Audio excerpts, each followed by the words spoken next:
یہ کیسے ہوا کہ لیاقت علی خان کی وفات کے بعد ایک فالج زدہ شخص پاکستان کے سیاہ و سفید کا مالک بن گیا؟ قصہ یہ ہے کہ لیاقت علی خان کی شہادت کے بعد مسلم لیگ نے ایک ایسا فیصلہ کیا جس کے نتائج خطرناک ثابت ہوئے۔ لیاقت علی خان کی جگہ ایک متحرک سیاسی شخص کی ضرورت تھی جو پاکستان کا آئین بھی تشکیل دے اور ملکی معاملات بھی سنبھالے۔ اس لیے جنرل خواجہ ناظم الدین کو وزیر اعظم کا عہدہ سونپ دیا گیا۔ گورنر جنرل کے پاس برطانیہ کے دیے گئے کافی اختیارات تھے، لیکن رسمی طور پر وہ انہیں استعمال نہیں کرتا تھا۔ اس لیے وزیر خزانہ ملک غلام محمد کو بے ضرر سمجھتے ہوئے گورنر جنرل بنا دیا گیا۔ فالج کے مریض محمد غلام بیوروکریٹ تھے۔ پاکستان کی جدوجہد سے ان کا دور دور تک کوئی واسطہ نہیں تھا، اسی لیے وہ عوامی امنگوں کو سمجھنے سے سراسر قاصر تھے۔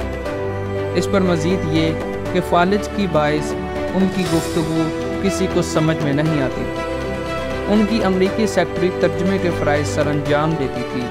اس وقت پاکستان کا آئین نہیں بنا تھا اور پاکستان کو 1935 کے برطانوی ایکٹ کے تحت چلایا جا رہا تھا۔ اس ایکٹ میں گورنر جنرل کے پاس کافی اختیارات تھے۔ گورنر جنرل غلام محمد نے فادر آف دی نیشن بننے کی بجائے اس ایکٹ سے فائدہ اٹھایا اور اپنے اختیارات کا کھل کر جائز اور ناجائز استعمال کیا۔ ان کے دور پہ پاکستان میں دو بڑے اہم واقعات ہوئے۔ ایک یہ کہ مشرقی پاکستان میں بنگالی زبان کی حمایت کرنے والوں پر گولیاں برسائی گئیں۔ احمدیوں کے خلاف لاہور میں چلنے والی تحریک کو کچلنے کے لیے مارشل لا نافذ کر دیا گیا، اور یہ لاہور کی سطح تک نافذ ہونے والا مارشل لا پاکستان کا پہلا مارشل لا تھا۔ اس پر بس نہیں بلکہ غلام محمد نے اختیارات کا ناجائز فائدہ اٹھاتے ہوئے وزیر اعظم خواجہ ناظم الدین کو برطرف کر دیا۔ خواجہ ناظم الدین نے ملکہ برطانیہ سے اس فیصلے کو علادن قرار دینے کی اپیل کی، لیکن بدقسمتی دیکھیے کہ برطانیہ جو خود کو قدیم ترین جمہوریت کہتا ہے، اس نے یہ جمہوری درخواست ماننے سے انکار کر دیا۔ ملک غلام محمد نے خواجہ ناظم الدین کی جگہ امریکہ میں پاکستانی سفیر محمد علی بوگرا کو وزیر اعظم بنا دیا۔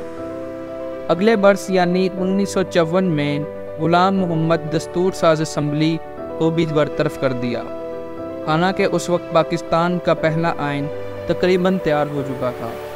کہا جاتا ہے کہ اسمبلی توڑنے کی ایک وجہ یہ تھی کہ نئے آئین میں گورنر جنرل کی اختیارات کافی کم کرنے کی تجویز تھی۔ یہ بھی کہا جاتا ہے کہ اس فیصلے میں انہیں army chief general Ayub Khan کی بھرپور حمایت حاصل تھی۔